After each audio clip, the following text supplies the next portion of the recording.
Vous êtes nombreux sur la télé panafricaine. Mesdames et messieurs, nous sommes heureux de vous retrouver pour ces rendez-vous de l'actualité dont voici tout d'abord les grands titres. À la une, les opérations de nettoyage se poursuivent sur le littoral du lac Albert en territoire de Djougou. L'armée annonce que des miliciens en débandade se réfugient dans les camps des déplacés, une situation qu'elle déplore. Un reportage à suivre au début de ce journal.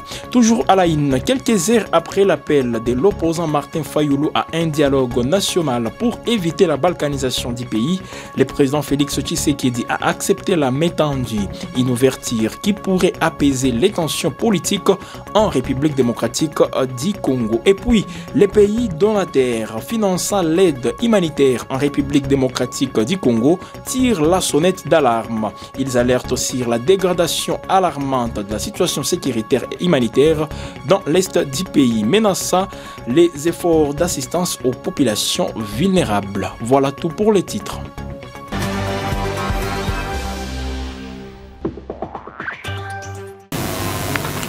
À toutes et à tous, bienvenue. Les opérations de nettoyage se poursuivent sur le littoral du lac Albert dans le territoire de Djougou. L'armée annonce que des miliciens en débandade se réfugient dans les camps des déplacés, une situation qu'elle déplore. D'autres miliciens ont été neutralisés lors des opérations. Reportage.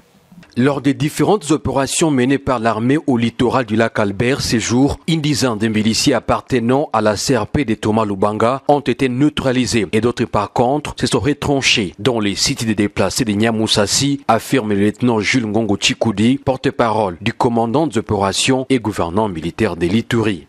Des Nyamamba, Café, Jo, Gobi, Bui, où ces miliciens étaient visibles, à ces moments où nous vous parlons, ils ont été terrifiés par les forces armées et ils se sont réfugiés dans le cas de Nyamoussassi.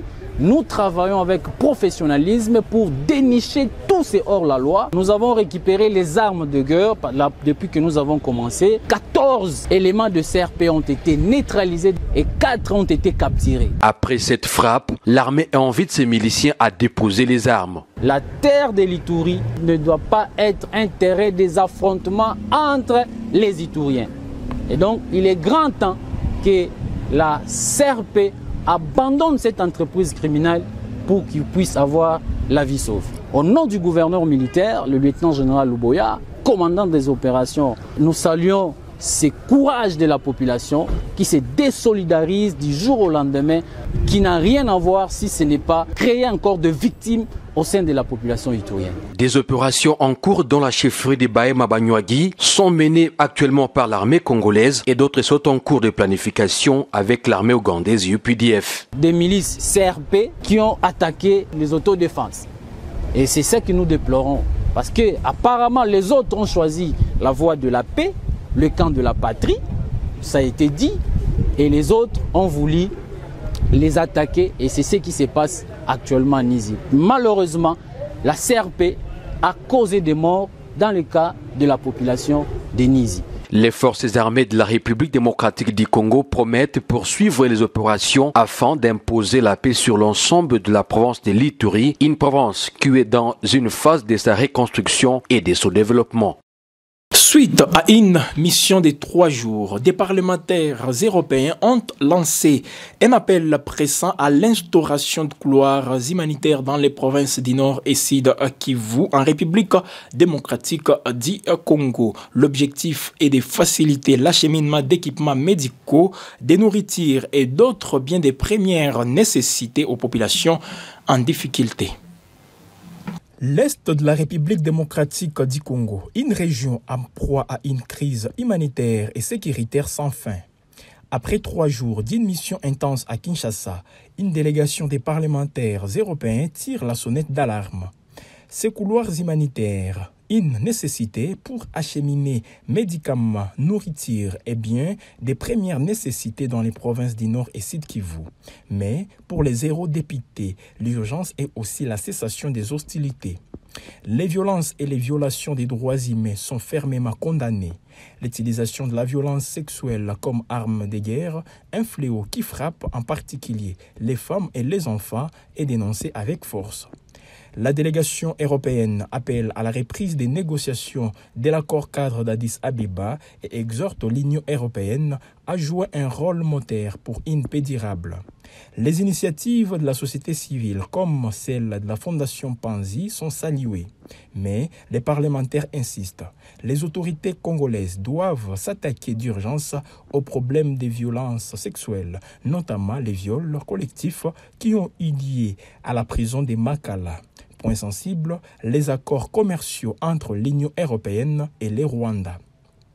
Les parlements européens demandent la suspension de tout accord bilatéral, notamment celui concernant les minéraux critiques, tant que la situation dans l'est de la RDC n'évolue pas. Au cours de leur séjour, les eurodéputés ont rencontré les plus hautes autorités congolaises, du chef de l'État au ministre clé.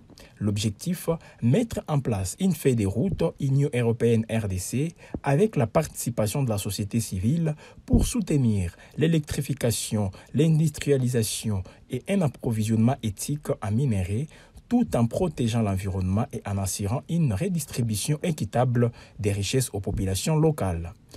Un engagement pour la paix, la stabilité et la prospérité à long terme pour que l'Est de la RDC puisse enfin sortir de la spirale de la violence et Je l'ai annoncé dans les sommaires. L'opposant congolais Martin Fayulu a pris la parole hier lundi 10 juin dans un court message de 3 minutes diffusé sur les réseaux sociaux. Il lance un appel à la responsabilité. Cette déclaration intervient en réponse au message de l'ancien président Joseph Kabila diffusé il y a une dizaine de jours.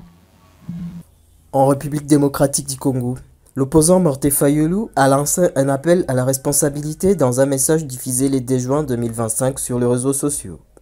Cette déclaration, d'une durée de 3 minutes, répond à une récente prise de parole de l'ancien président Joseph Kabila.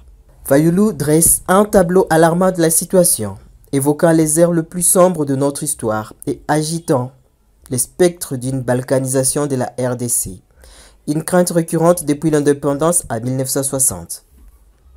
L'opposant s'adresse directement à Corneille Nangaa, chef du groupe armé AFC M23, l'implorant de cesser sa complicité dans le massacre, soulignant qu'aucune ambition ne vaut le prix de la souffrance de tout un peuple. Il interroge également Joseph Kabila pour sa présence à Goma, perçue comme une collaboration avec ceux qui déchirent notre pays. Fayulu, candidat malheureux au présidentiel de 2018 et 2023, l'exhorte au dialogue, pas à la compromission, comme seule voie de rédemption. Enfin, il appelle le président Félix Tshisekedi à agir pour éviter la désintégration du Congo, lui tendant la main pour une discussion directe, non pas pour une faveur, mais pour l'avenir du pays. Quelques heures après l'appel de l'opposant Martin Fayulu à un dialogue national pour éviter la balkanisation du pays, le président Félix Tshisekedi a accepté la main tendue, une ouverture qui pourrait apaiser les tensions politiques en République démocratique du Congo. Reportage. Quelques heures après que l'opposant Martin Fayulu a lancé un appel vibrant à un dialogue national pour contrer les risques de balkanisation de la République démocratique du Congo, le président Félix Tshisekedi a répondu favorablement à cette main tendue. Le président de la République salue le patriotisme et l'engagement pour la cohésion nationale exprimé par M. Martin Fayulu. Il confirme sa disponibilité à les rencontrer afin de préserver la République de la prédation qui menace nos institutions et notre intégrité territoriale, a annoncé Tina Salama, porte-parole du chef de l'État sur son compte X. Dans une vidéo diffusée ce lundi 2 juin, Martin Fayulu a dressé un tableau alarmant de la situation actuelle, la qualifiant de l'une des périodes les plus sombres de l'histoire de la RDC. Il a mis en garde contre les risques imminents de balkanisation, exacerbés par l'insécurité persistante et l'activisme de groupes armés dans les provinces du Nord Kivu et du Sud Kivu. Ces régions sont en grande partie sous le contrôle du groupe rebelle Alliance Fleuve Congo M23, dont les soutiens rwandais est régulièrement dénoncé. Dans son allocution, Martin Fayulu a interpellé directement 3 personnalités politiques congolaises, les exhortant à jouer un rôle déterminant dans la résolution de la crise. Corneille Nangaa, Joseph Kabila et Félix Tshisekedi. S'adressant à Corneille Nangaa, ancien président de la Commission électorale nationale indépendante CENI, désormais coordonnateur du groupe rebelle AFCM 23, Fayulu a lancé un appel sans équivoque. Monsieur Nanga, je vous en conjure, cessez d'être complice des massacres de nos frères et sœurs. Cessez de livrer notre sol, nos vies et nos ressources aux forces étrangères. Le sang congolais ne peut plus couler avec votre complicité. Aucune ambition ne vaut le prix de la souffrance de tout un peuple. À Joseph Kabila, ancien président de la République, actuellement présent à Goma, une présence critiquée en raison de l'occupation rebelle de la ville, l'opposant a déclaré avec gravité. Monsieur Kabila, aucune raison, même stratégique, ne saurait justifier une collaboration avec ceux qui déchirent notre pays. Le chemin vers la rédemption de nos erreurs passées, c'est le dialogue, pas la compréhension. Je vous exhorte de quitter Goma, cette ville martyre, aujourd'hui occupée avec la complicité des forces ennemies. L'histoire ne pardonne pas les trahisons, encore moins celles faites à la patrie. Enfin, s'adressant au président Félix Tshisekedi, Martin Fayulu a insisté sur la responsabilité historique qui lui incombe pour conjurer les spectres de l'implosion du pays. Monsieur Tshisekedi, vous avez le devoir de ne pas laisser notre génération être celle qui aura vu le Congo se désintégrer. J'en appelle à un sursaut d'honneur et de responsabilité. Je veux vous voir, non pas pour une faveur, mais pour une discussion directe, sans faux semblant, sans compromission, mais par patriotisme, afin de trouver une issue digne à cette crise existentielle. Rendons-nous dans la province de l'Ituri où 8 personnes ont été tuées et plusieurs autres blessées dimanche 1er juin lors d'une attaque menée par des hommes armés à Nizi, à environ 30 km de Bunia, dans le territoire de Djougou en Ituri. L'administrateur du territoire, Rifin Mapela, rapporte que les tirs ont débuté vers 19h30. L'identité et les motivations des assaillants restent pour l'instant inconnues. Les victimes ont été tuées par balles et présentent également des blessures à la machette. La situation est décrite comme étant des paniques totales dans la zone. Restons toujours dans la province de l'Ituri où un dialogue sur la paix qui s'est tenu à Fataki a abouti à un appel urgent à l'action. L'administration militaire de l'Ituri, la MONUSCO et les communautés Lori et NT ont appelé à unir leurs forces pour mettre fin à l'activisme des groupes armés hostiles au processus de paix, en particulier dans les territoires de Djougou. Cette collaboration est jugée essentielle. La promotion des relations civilo-militaires par les responsables des services de défense et de sécurité pour la réussite totale dans la neutralisation des groupes armés locaux qui sèment la terreur au sein de la communauté, c'est parmi des recommandations clés. Et l'or, avec NT, d'accompagner la facilitation de l'approche non militaire pour aboutir à une paix durable, un des cohésions sociales dont le territoire de Djougou en général et particulièrement dans la région de Fantaki et environ, tel que voulu par le commandant suprême des forces armées de la République et de la PNC, Félix Antoine Tshisekedi Tshilombo. L'accompagnement de l'ORI est NT pour une facilitation commune et le respect des principes directeurs du processus de paix. Comme partenaire du gouvernement congolais, la MONUSCO réitère son engagement à appuyer toutes les activités visant la promotion de la paix. Voilà pourquoi le représentant du chef de bureau MONUSCO Bunia a appelé toutes les couches de population à la prise de conscience pour la reconstruction des entités détruites. Mais esquiver le dialogue, recourir à la violence, c'est l'arme des faibles. Parce que c'est le moyen le plus facile pour se détruire mutuellement. L'administrateur policier du territoire de Djougou, le commissaire supérieur principal, Rifé Mapela, ayant présidé la cérémonie de clôture, Au nom du gouverneur militaire et commandant des opérations, le lieutenant-général Luboya Kashamajuni appelle toutes les parties prenantes au respect des recommandations formulées. Je recommande à tous, chacun dans ses responsabilités, de mettre en pratique toutes les recommandations ici de ces assises et travailler pour cette cohésion sociale. Il faut le dire, actuellement, la situation sécuritaire s'améliore dans plusieurs entités de Djougou où des activités socio-économiques ont normalement repris malgré l'activisme de certains groupes armés. Voilà pourquoi toutes les communautés de Djougou doivent s'unir afin de barrer la route à la milice CRP de Thomas Lubanga qui chercherait à les opposer les unes contre les autres pour ses intérêts mesquins. Dans la province du Sud Kivu, au moins 18 personnes, dont des lycéens, ont été enlevées lors d'affrontements entre les M23 et les combattants Wazalendo à Fizi, territoire de Kalehe, entre les 31 mai et les 2 juin. Les jeunes soupçonnés d'appartenir au Wazalendo ont été amenés vers une destination inconnue. Les défenseurs des droits humains exigent leur libération immédiate. Un des jeunes enlevés aurait été tué en représailles.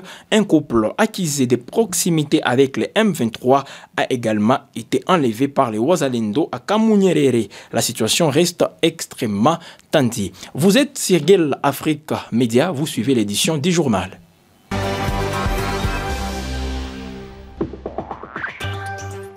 Terminons cette édition du journal avec cette information. Les pays donataires finançant l'aide humanitaire en République démocratique du Congo tirent la sonnette d'alarme. Ils alertent sur la dégradation alarmante de la situation sécuritaire et humanitaire dans l'est du pays, menaçant les efforts d'assistance aux populations vulnérables.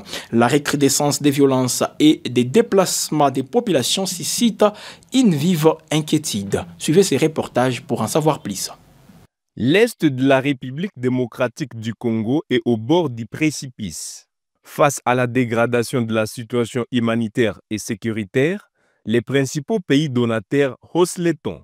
Dans une déclaration commune, deux pays comme les États-Unis, la France et l'Union européenne tirent la sonnette d'alarme. Ils exigent le respect de la résolution 2773 de l'ONU et notamment les retraits des forces rwandaises accusées de soutenir les groupes rebelles M23. L'accès à l'aide humanitaire est de plus en plus difficile.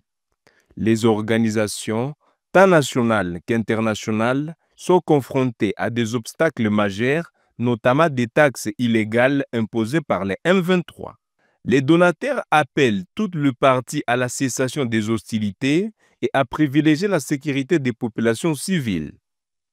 Ils saluent les récentes déclarations de principes entre la RDC et le Rwanda, ainsi qu'avec les M23, mais insistent sur la nécessité d'une trêve réelle et d'un dialogue constructif. L'urgence est de garantir l'accès à l'eau, à la santé, à l'énergie et aux biens de première nécessité pour les populations les plus vulnérables. Les pays donataires réaffirment leur engagement à soutenir les peuples congolais dans cette crise, tout en rappelant l'importance du respect du droit international humanitaire. Et voilà, mesdames et messieurs, nous voici à la fin de cette édition du journal. Merci une fois de plus d'avoir été nôtre. Nous vous invitons à rester toujours connectés sur la télé panafricaine pour être informés.